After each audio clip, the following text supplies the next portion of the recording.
뉴스의 흐름, 사안의 맥을 짚어보는 쇼맥뉴스 시간입니다. 도심 속 시민들의 휴식처로 사랑받는 대구 수목원이 개원 20주년을 맞았습니다. 대구 수목원은 특별한 역사를 갖고 있죠. 1986년부터 1990년까지 생활쓰레기 410만 톤이 매립됐던 곳을 탈바꿈시켜 도심형 수목원으로 만든 곳이기 때문인데요.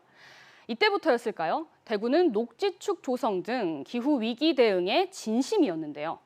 특히 1995년부터 가로수를 지속적으로 조성해 2020년에는 22만 7천여 그루로 25년 사이 가로수는 2.7배 늘었습니다.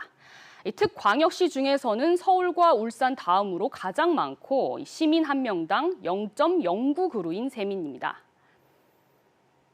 공원과 도시숲, 가로수 조성 등이 도시 경관 개선과 대기 정화 등의 기능도 있습니다. 하지만 무엇보다 폭염도시, 데프리카라는 오명이 붙은 대구에서는 이 폭염 영향을 줄이고 열섬 현상을 낮추는 대안으로 주목받고 있는데요.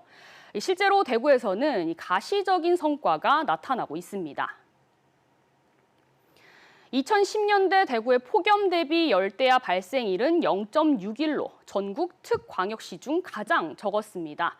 같은 기간 부산이 6.4일로 가장 많고 인천이 4.7일로 뒤를 이었는데요.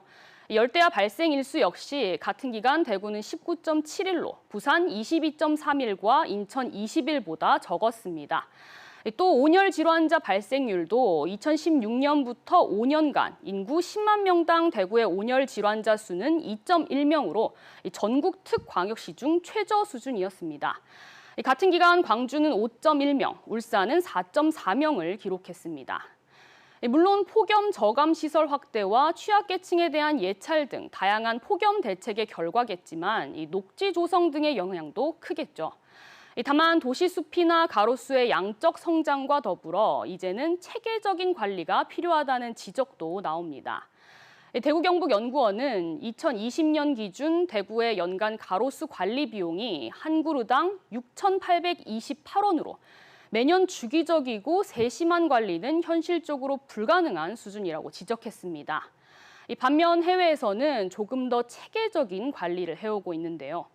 미국 뉴욕 사례를 보면 뉴욕시는 1995년부터 10년에 한 번씩 트리 카운트라는 가로수 조사를 합니다.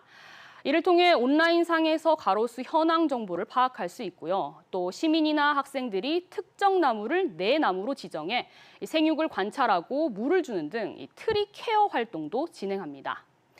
영국 런던에서는 하늘에서 봤을 때 도시 면적 중 차지하는 녹지 비율, 즉 수관 피복률을 2050년까지 10% 이상 확대할 예정입니다.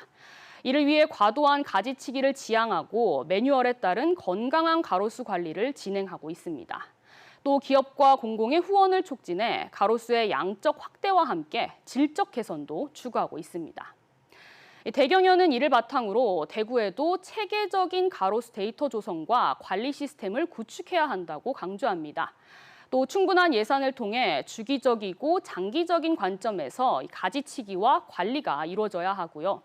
현재 구군에서 관리하고 있는 가로수를 시민과 민간단체 그리고 관련 전문가 등 관리 주체를 다양화하고 협업 체계를 마련해야 한다고 조언합니다. 나무 심고 숲 가꾸고 가까이 보면 폭염 대책으로 조금 더 멀리 보면 탄소 중립을 위해 계속 이어가야 할 활동이죠. 혁신적이고 선도적으로 녹지축을 만들어 온 대구시. 이제는 지속 가능한 녹지 조성을 위한 더욱 장기적인 관점이 필요한 시점입니다. 지금까지 쇼맥뉴스 오하영입니다.